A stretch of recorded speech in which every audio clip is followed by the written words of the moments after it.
Imagine making billions of dollars a year and paying no taxes. I'm not talking about big US corporations. I'm talking about education. Elite universities like Harvard and MIT that make as much money as Nike or Netflix or BlackRock, and they pocket almost all of it. They should pay taxes like everybody else, and there's a growing drumbeat for it. In March, Democratic lawmakers in Connecticut introduced a bill to allow local governments to tax private university endowments in their districts. And it's not just Democrats. Senator Tom Cotton of Arkansas is also calling for a tax on elite universities. Even Donald Trump is pledging to tax big private university endowments to fund a free university if elected president. There's no reason the richest universities need a tax break. Harvard has the biggest stash with more than $53 billion.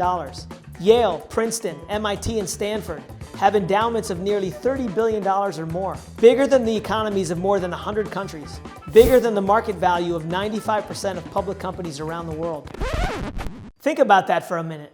It's not the famous professors or the fancy campuses or the fact that their graduates run the country that make these schools elite.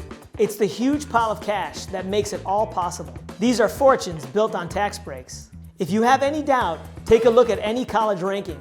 What you'll see is that the top-ranked schools are also the richest ones. So how did these schools amass such fortunes? One explanation is time. The richest universities tend to be the oldest, so they've had more time to collect donations and grow their money. Harvard, for example, has been around almost 400 years. It's also a classic case of the rich getting richer.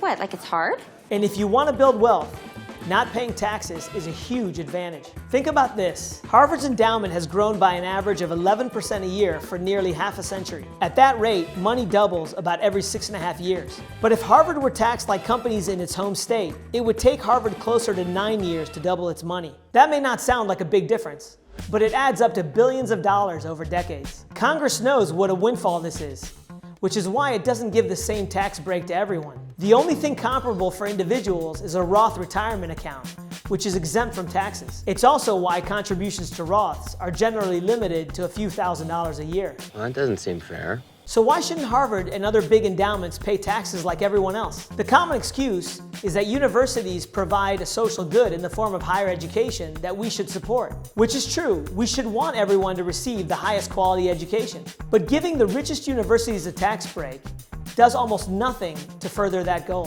For one thing, almost no one attends Harvard or these other elite universities. There are roughly 14.2 million undergraduates enrolled in US colleges and universities. And of those, about 7,200 attend Harvard. That's just 0.05% of all undergraduates. Yes, endowments help pay for scholarships and other student aid, but Harvard and other rich universities can give all their students a free education and still have plenty of money to pay taxes. I'm sorry, what? Based on its history, Harvard's endowment is likely to generate an average of $6 billion a year for the foreseeable future. Meanwhile, it costs $80,000 a year to attend Harvard, or a combined $580 million for all undergraduates. That's less than 10% of the money Harvard's endowment makes in a year. So the reality is that taxing big university endowments would have no meaningful impact on their ability to educate their students or US undergraduates more broadly. In fact, it may be just the opposite. Rich universities can afford to give their students a higher quality education than lesser endowed schools. Taxes collected from rich universities could help subsidize less fortunate schools to help them close that gap. Targeted tax policies can also help the students at elite universities who carry billions of dollars in student debt, even though their schools can afford to help them. Congress, for example, could allow universities to offset taxes by the amount of financial aid they give to students who would otherwise have to borrow money. It might also encourage places like Harvard to admit more low-income students. Some universities already pay a tax, but it's a rounding error. Let me explain. In 2017, Congress imposed a 1.4% tax on investment returns for private colleges and universities whose endowments exceed $500,000 per student. A tax rate resembling what companies pay,